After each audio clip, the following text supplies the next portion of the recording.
Hello, Algebra 1 students. Today we're going to be talking about surveys, experiments, and observational studies.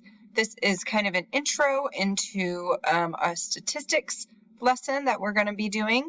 We're also going to be talking about sample size and population today. So a survey. Many of you have probably taken a survey before. A survey measures characteristics of interest about a population using a sample selected from the population. So some things about a survey is it needs to be representative of the population in order for the measurements obtained to be accurate. And random sampling is usually the best way to ensure this representation. Then you have an observational study. And an observational study can be used to determine if an existing condition called a factor in a population is related to a characteristic of interest. For example, you can find the instance of heart disease among those who smoke. So you are just observing, you are not imposing any sort of treatment. And that frequently gets confused with an experiment. So in an observational study, the condition already exists in the population. In an experiment, the condition is created by imposing a treatment on the sample. So, for example, having a group of people with eczema take a vitamin E pill daily and then observing whether their symptoms improved. Here, we're imposing a treatment on it, giving them that vitamin E pill, and then studying them. So think in an observational study, you're just sitting back and observing. In an experiment, you're actually getting in there and performing some sort of treatment on them. So we are now going to talk about population and sample. So in a population, I'm going to write down this definition here. All members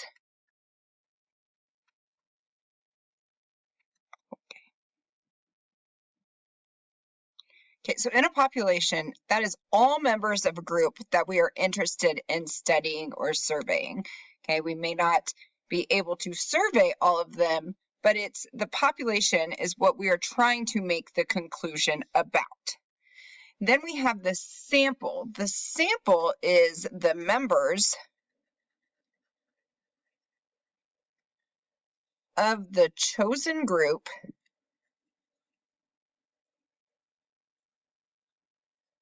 that we are actually studying or surveying. Okay, so I may be trying to draw a conclusion about everybody in the United States. Well, that's our population, but we may not be able to survey everybody in the United States. So I might pick 10 people from each state. That would be our sample, the people who actually get surveyed. So a snack company wants to know how much sugar kids between the ages of 5 to 12 prefer in their cookies. Suppose that the company decides to do an experiment with all elementary school children eating school lunch in Kansas. So first I want to know, what is the population? Who are we trying to make this conclusion about? What do you think the population is? In this case, the population is kids ages between 5 to 12. That's what the population, the snack company, wants to know about. Okay, so then what is the sample? Think, who are we actually surveying or studying? Okay, so in this example, the sample is all elementary school children eating school lunch in Kansas. Now remember, the population that we're trying to make a conclusion about are all kids ages 5 through 12. Our sample is elementary school kids eating school lunch in Kansas. Do you think this sample represents the population? In this case, no, this sample doesn't represent the population. One reason is because these children are only from Kansas. We're trying to figure out all the kids from ages 5 to 12. And another issue is that they're only elementary age kids, so only up to 5th grade. And I think you're 10 years old when you leave the 5th grade, so you're missing 10 through 12 there as well. So it's not a very good representation of everybody in the population. Now we're going to talk about collecting a random sample. For a sample to represent the population it comes from, every member of the population must have an opportunity to be chosen for the sample. So we've got Heron High School wants to collect some data about how students feel about school lunch. They put all students' names in a hat and draw out 100 names. Is this a random sample?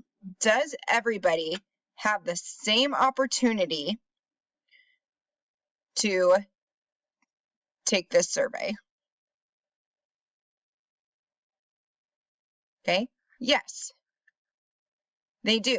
Every student has an equal chance.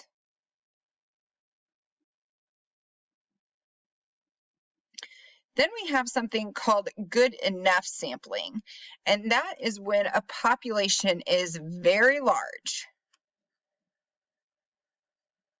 Okay, and that makes true random sampling very difficult. So one way to do a good enough random sample is as follows. We can put all members of a population onto a list. We can choose a random number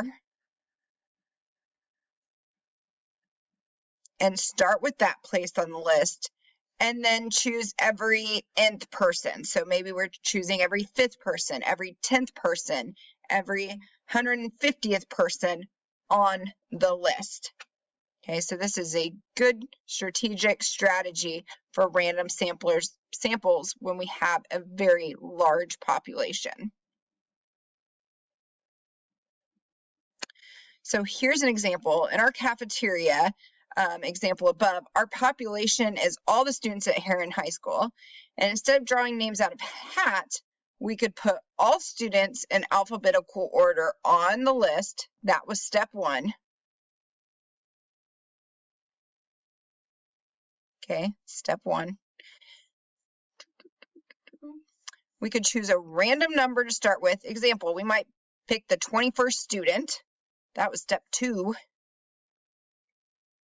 And then choose every 10th, 20th, 50th, etc. student, depending on how many we would want to survey.